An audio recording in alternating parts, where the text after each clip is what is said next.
Hello everybody, I'm Jack. Today I'm trying something really unusual. Now I always do like odd quirky cars, and when Chris got in touch and told me about this, I just had to take him up on his offer of trying it. Now 924s are not everybody's cup of tea in terms of Porsches, because a lot of people say it's not a real Porsche, and there is something to be said for that in a way that it wasn't designed to be a Porsche. It was designed by Porsche, but it was actually originally designed for Volkswagen. They then decided to pull out, and at the time Porsche needed something to fill the gap that was going to be left by the 914. They thought, well, we've got a brilliant design here, why not make use of it?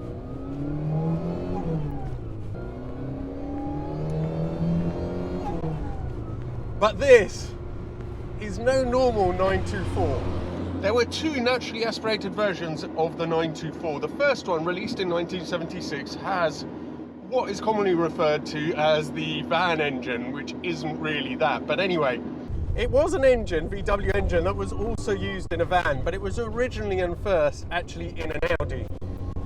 It wasn't particularly special, and as an engine, that has to be said, that in standard trim it put out about 90 horsepower, and I think in the US, with Porsche's sort of help, it put out 100, 110 horsepower. In European trim, 125 horsepower, which was a little bit better, but still not very Porsche-like.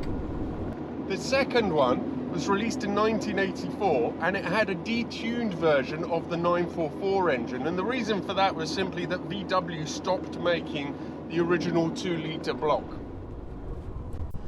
Other things that are notable about that engine, though, are, again, everyone says it's just a normal VW engine. That also, it's not true. The head was reworked by Porsche, so it does have some proper Porsche engineering and relevance to it. I've driven one of these before, and I personally really liked it.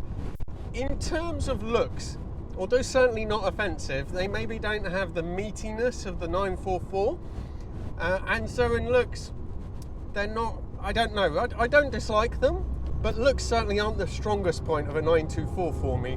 But when I drove it, I really liked the way it drove when I drove it. So this is a few years ago with Philip Braby, actually. I drove a 924 that he had there, and it was great. I really liked it. I liked the car itself. I liked the way it felt, the way it looked. When you look at these instruments, I mean, they are straight. For me, they seem to be straight out of a 70s Golf. The way these dials are sort of dished and domed like that, it just brings back those memories, and I love it. I really do. And so for me, 924s, quite underappreciated, big bargains, and yes, you can argue till you're blue in the face about whether they're Porsches or not, but they drive very well if you get a properly sorted example. Now Chris bought this one, and it sounds like pretty much everything. It had an MOT, but the engine was weeping, losing loads of oil, the suspension was shot, the gear change was like, I think he described it like porridge, it's like stirring porridge. And so he's done all the mechanical stuff. So I think he bought it just before lockdown, and over a year he did the engine, he did the transmission, he did the suspension, including all the bushes. And I can tell you already just from this short bit that it drives very, very well. The real thing which is interesting about this 924 is the engine. It has the supercharger from a Mini in it. So I'm going to hand over to Chris just to explain a little bit more exactly what's going on there, and then we'll jump back to me and I'll tell you how it drives. Right everybody, this is Chris. So this is the owner of this really quite funky 924. Right, so Chris, tell me, what have you done to this engine? So it's a standard 2-litre engine from the 924, which produced about 125 horsepower, which is adequate, but it's nothing special. So we've supercharged it with a supercharger from a Mini Cooper S. It's the Eaton M45 supercharger. It's tucked right down there in quite a busy engine bay already. It was a nightmare to fit. Yeah. So the supercharger essentially runs off from a belt off the main crank, draws air through the filter, through the fuel metering system here, and through the pipework into the engine. There's the blow-off valve. Because it's a normally aspirated engine, the compressor ratio is over 9, which means for forced induction you can't use a lot of boost. So the boost is fairly mild. It's around about 5 psi, I think, to counteract any sort of knock. And we also have to retard the timing as well to stop it knocking. But it produces. It's not been measured yet, but it produces enough power that it's now a spirited drive and a bit more fun to drive. So, a guy in Romania who developed the fitting kit around the supercharger. He spent about 2 years doing this, running it on his own car and going through various iterations to get it working to a sort of a stable and reliable state, and this is the result of it.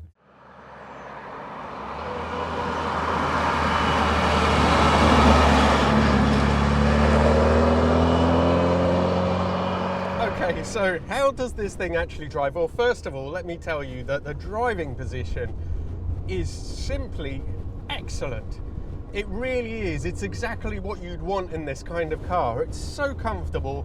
You're laid out. You've got a great view because the canopy is so open, unlike the modern cars, which obviously are a bit safer. But you've got a great view. You're really quite close to the front screen, so you feel quite in command of everything. You've got this lovely. The instruments are there, really clear. As I mentioned, I really like them.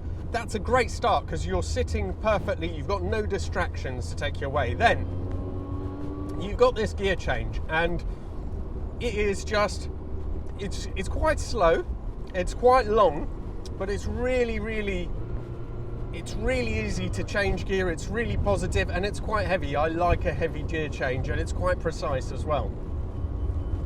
The steering is so neutral, so natural feeling. It is just what you want. Loads of weight and loads of communication. It turns in ever so well. You know what? This is actually a fantastic little car. They have a perfect weight distribution, 50-50, with this transaxle layout. So the gearbox is right at the back. And that means that the gear change, obviously, maybe that's why it feels the way it does, although I don't dislike it. I think it's good for a transaxle.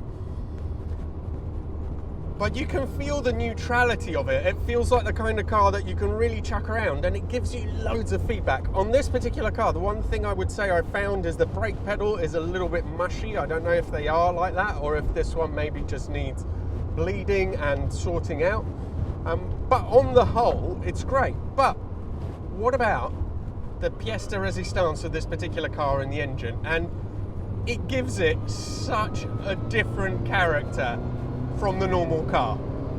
I mean, in terms of power, I can't remember what Chris said, 155 and 60, something like that he's expecting, and it feels like that, but it's got a harder edge at lower revs than you would give it than you would think for that kind of power. And I think that's simply obviously because of the supercharger, which does things to the torque curve.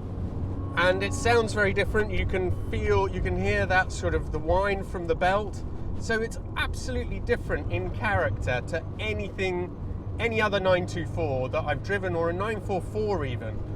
And it feels a little bit more lithe than a 944. So I really like it. As I said, the only thing I would sort of bring up is possibly the brakes on this car. But apart from that, it feels so well sorted. It drives so well.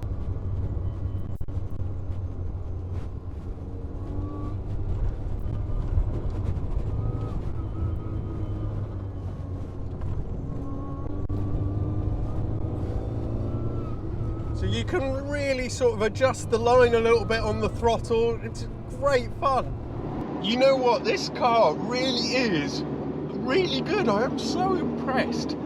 Having the supercharger, this conversion on it, I think makes all the difference, because it gives this urgency low down, which I think works really well with this chassis, because these chassis are so good. But you have to push them a little bit, I think, to get the benefit of that neutrality. And it's just brilliant. Between sort of, 2,000 and 3,000, it's just got a really nice measured pull. It's not devastatingly fast, but it is more than quick enough for a road like this. It is great. And when you combine that with this just perfect steering, as I said, it's not super quick, but it feels so so neutral, it's got exactly the right way, it's so communicative, it's just brilliant. You know, if you have an unusual car that you'd like me to do a video on, or if you yourself have an unusual story and you want to be on the video with your car, then please do let me know.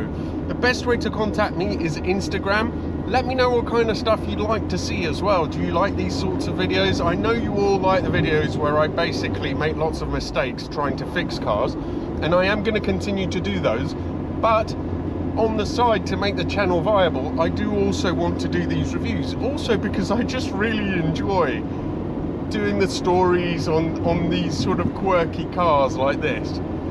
Thank you so much, and see you for the next one.